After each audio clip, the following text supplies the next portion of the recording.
Mock Draft 8.0 on today's show. As you're watching Giants Now by Chat Sports, I am your host, Marshall Green. We've been putting mock drafts out every single week for 8 weeks. And on today's show, we've got one with trades. We got some trades for all you people that have been begging for them. A lot of people have been begging also for us to do a 7-round mock draft. Well, if you want a 7-round mock draft, I need you to hit that thumbs up icon.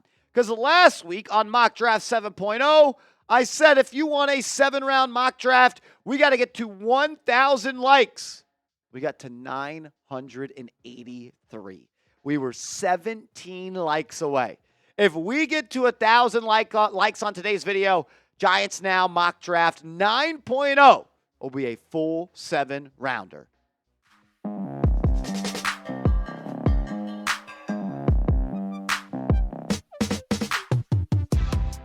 What's up, you mock draft sickos? You're watching Giants Now by Chat Sports. I am your host, Marshall Green. I'm excited to talk about this one, a 3-round mock draft, this time with trades. We hadn't done a mock draft that had any trades yet. 2 of them. In the draft order today, we're rolling with the one that is going to be rolled with at the late end of April. Titans, Browns, Giants, Pats, Jags, Raiders, Jets, Panthers, Saints, and the Bears. The Giants have the 3rd pick in the 1st round. 2nd pick in the 2nd round, 3rd pick in first pick in the 3rd round at pick 65. You got selection 104, selection 134, selection 153, 219, 245, and 256. Again, I use the Pro Football Focus mock draft simulator, so don't be mad at me. And they had Cam Ward going number 1 overall to the Tennessee Titans. I've been hoping that Cam Ward would fall to the Giants. There's been talk that the Titans aren't going to pass up on a generational player at 1, but you know what? They went out and they selected Cam Ward. Then with the 2nd pick of the draft, the Cleveland Browns called me, and they were once again trying to make a trade because they let me know that the Las Vegas Raiders were trying to trade up to number 2 to select Shedeur Sanders. And they told me, Matthew Peterson of the Cleveland Browns report here at Chat Sports, that if you don't make a trade to go up to number 2, we're going to trade the pick to Las Vegas, and they're going to take Shedeur Sanders, and you will not have a quarterback to pick at number 3. And Matthew Peterson said, you know what? There's already been a trade in the last 10 years that happened where a team went number 3 to number 2 to select a quarterback. And he sent me this.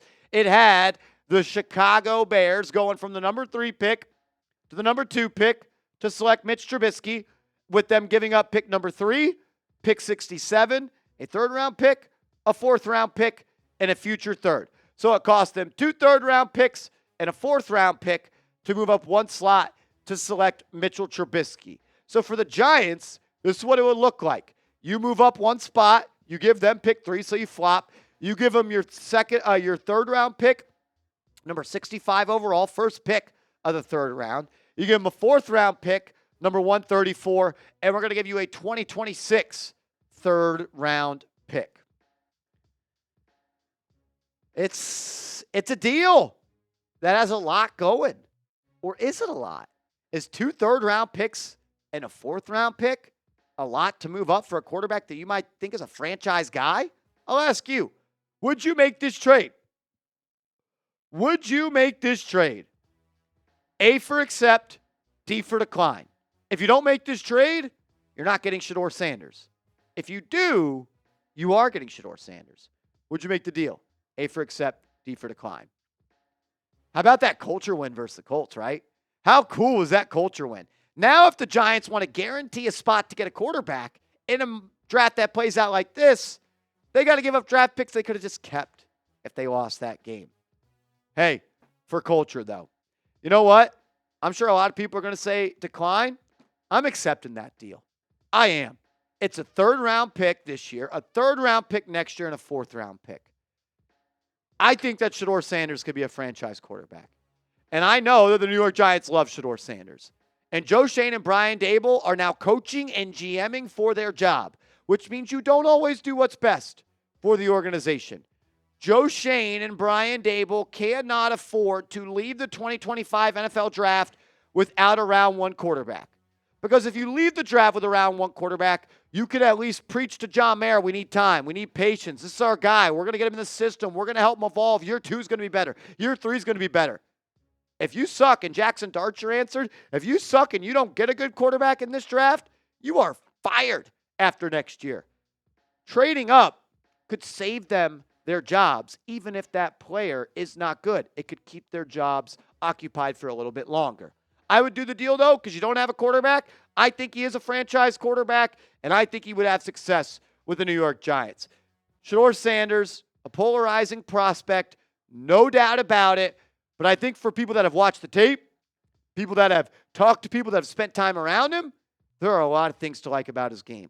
First and foremost, I think he's the most accurate quarterback in this class, and that is replicated in his completion percentage. Completing 69% of his passes last year, up to 74% of his passes this year. Passing yards, major jump. Touchdowns, jump. Turnover-worthy play percentage actually went down despite the interceptions going up, and he's not afraid to make big throws. He can make big throws, and he is someone, in my opinion, that has a trait that I am willing to bet on, which is being able to work from a dirty pocket, being able to work in a pocket where there is pressure. I think the most important thing when evaluating a quarterback in college is how do they perform under pressure? Because in the NFL, you're always going to be under pressure. And he was great under pressure. 54.7% of his passes were completed through 12 touchdowns to 5 interceptions, and he was also really good when blitzed. He reminds me of Dak Prescott when he's blitzed. Not afraid of it at all. Able to stand in there, take a hit, get back up, tough as nails. And I don't know if I'm just falling for the glamour of Shedeur Sanders. There feels like there's something special about this kid. He's Deion Sanders' son. He's been brought up, and he's been mentored by Tom Brady. And there seems to be a professionalism about him that I think the Instagram commenters want to not talk about. This is a big risk, though. It absolutely is. You're moving 2 third-round picks and a 4th-round pick to move up for a franchise quarterback. If he's bad in 3 years, you're probably fired. But like Brandon Beane once said, when he wanted to trade up for a quarterback, doesn't matter what we gave up. Because if it fails, we won't be here. I think Joe Schoen will adopt that same mindset. I think Sanders is the Giants' quarterback 1 in this class. I think if you put Joe Schoen on a lie detector and said if you could have any quarterback in this class, it would be Shedeur Sanders. For all the people that type D for decline in the chat, I'll ask you this question. Would you trade Josh Azudu, Daniel Bellinger, and Cordell Flott for Shedeur Sanders? Would you trade Josh Azudu, Daniel Bellinger, and Cordell Flott for a franchise quarterback? Because Josh Azudu was a 3rd-round pick. Cordell Flott was a 3rd-round pick. And Daniel Bellinger was a 4th-round pick. You win in this league with quarterbacks. You win in this league with big-time throws. You win in this league with the right guy under center.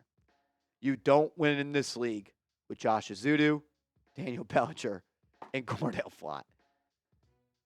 Yeah, you do the trade. I hope you all now type accept. Make sure you are subscribed to the channel because the offseason hasn't even started yet. Free agency isn't even here. Trade season hasn't even opened up. And I can't wait. We might be going to the combine. Subscribe and turn those notifications on. Coming up, we only got a round 2 selection. Or maybe we don't because we traded that 3rd-round pick. Maybe another trade is coming, and we'll recoup some of those picks. I got nasty with it today. Make sure you are hooked up with our proud sponsor, Game Time. If you're looking to buy tickets to go somewhere this spring, concert, theater event, you want to go to opening day to watch Juan Soto strike out 5 times, or you want to go watch the real New York team, the New York Yankees, get your tickets with Game Time. The best seats for the lowest price guaranteed. Prices actually drop as the events get closer, and Game Time makes sure you get the lowest price guaranteed. You get to see your seat view in the app, so it's easy to decide which tickets you want. And it's the most user-friendly app. Super easy to navigate. You get to access your tickets from your phone. Super easy to get in the stadium. Easy to resell your tickets if you spumoni at it going last second. And you get $20 off your first purchase with our promo code ChatSports. Use that all-in pricing feature. That way the price you see is the price you pay. No hidden fees when you get to checkout. And that Game Time Picks feature makes it that much more easy to go see your favorite team perform. More than just sporting events, concert, theater events, and so much more. I've been to the Home Run Derby. I've been to an NFL playoff game. I've been to a college playoff game. I've been to all of the games and all of the concerts with Game Time. So download it, create an account, use that promo code ChatSports. All righty. We were on the clock at pick 34. And then I got a call from a New Jersey number and said, you know what? There's a guy up there that I want. I'm like, okay, well what's the deal? It says, drop back 8 spots, and then we'll give you pick number 92. So a late third-round pick, one of the last picks in the third round, and he dropped back 8 spots. So you know what? I just gave up 2 third-round picks to go up and get my franchise quarterback in Shedeur Sanders. I don't really love any of the picks at 34. I think I can get the guy I want at 34 at 42. So I did the deal. So the Giants are on the clock at pick 42. And I drafted a nasty offensive lineman, Gray Zabel, out of North Dakota State from South Dakota. Have we ever seen a North Dakota State offensive lineman fold? No. I'm going to be willing to bet on one of those trench bullies being successful in the NFL. 6'6", 305, a little bit light. Going to continue to grow in the NFL and put on more weight. 16 games started this year. 22 years old. First team FCS All-American. And what I love about him the most is positional versatility. Throughout his career, he's played multiple positions on the offensive line for North Dakota State. This is someone that this most recent year, he played left tackle for them, 961 snaps. The year before, though, he played 686 snaps at right tackle with 211 snaps at left guard. And then the year before that, he played 152 snaps at left guard and 378 snaps at tackle. This year, he had an overall PFF grade of 90.4, and he allowed one sack, and 453 pass blocking snaps. He allowed 2 QB hits and 453 pass blocking snaps and just 4 QB hurries. He's at the top of the league in percentile in run block grade, pass block grade, gap grade, zone grade, true pass set block grade. And he is lighting the Senior Bowl on fire. Dane Brugler, the lead NFL draft insider for The Athletic, tweeted this out back on November 13th. Says, Gray Zabel is the number 47 prospect in my top 50 and one of the better offensive linemen in the 2025 class. Easy player to like. Has played tackle and guard. At least one NFL scout thinks he might end up being the top center in this class. Able to be productive from multiple spots. I absolutely love that. We talked about him lighting the Senior Bowl on fire. Just go to Google and type in Gray Zabel. You know what it says? North Dakota State offensive lineman Gray Zabel impresses at the Senior Bowl. There are articles after article after article saying that this guy is lighting it up. And I'll say this. You want to trade up for Shedeur? You want to draft a rookie quarterback? You want to reach for a guy? Get him some protection. The most important thing for a rookie quarterback to have success is offensive line protection. This guy can play right tackle. He can play guard. He can be your right tackle, and you move a guy like Jermaine Illuminor back to guard. You can keep Jermaine Illuminor as your starting right tackle. Sign a veteran right guard. He's your 6th offensive lineman. Build up the trenches. Protect your young QB. Back on the clock at pick number 92, and we went to the defensive side of the football. We went out and we grabbed a safety, Andrew Mukuba. I watched 500 videos on him. I could send you to say the name wrong. Mukuba. He is a do-it-all safety. Little small at 6 foot 190, but he plays with a big heart, man. Plays with a huge heart. And he plays with grit, not afraid to make plays in the run game. And he is someone that this past year elevated his stock like crazy. He was with Clemson in 2023, transferred to Texas, and he was a huge part of their defense. He had a PFF coverage grade of 89.7 and like the 90th percentile. His forced incompletion rate was 26.1%, and he is a true deep safety. 508 snaps at deep safety this year. But the year before that, 315 snaps in the slot. The year before that, 243 snaps in the slot. What does that tell me? He can play deep safety. He can play slot corner. He can wear multiple hats. He can line up all over the football field. He's a fast player. He's an athlete. And he is someone that when the ball is in the air, he can go make a play on it. 0 touchdowns allowed to 5 interceptions. He allowed just 10 receptions on 23 targets. And when quarterbacks targeted them, he allowed a 12.1 passer rating. This guy is sticky in coverage, and he can patrol the back half of the defense. Mel Kiper has Mukuba as the 5th best safety in the entire draft, and you're getting him at pick number 92 in this mock draft. You could have him and Tyler Nubin with Deonte Banks and maybe a free agent corner as well as you continue to build the back half of your defense. So mock draft 8.0, a trade up for Shedeur Sanders, a trade down in round 2 to get Gray Zabel, and an additional pick from the Jets and Andrew Mukuba. Grade this mock draft for me. I want you to be honest. 1 to 100. 100, A+. Didn't miss anything. 1, worst mock draft you've ever seen. It's never a mock draft until someone gives me a 1.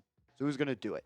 Give me a follow on social media. I'm on Twitter. I'm on Instagram at @MarshallGreen_.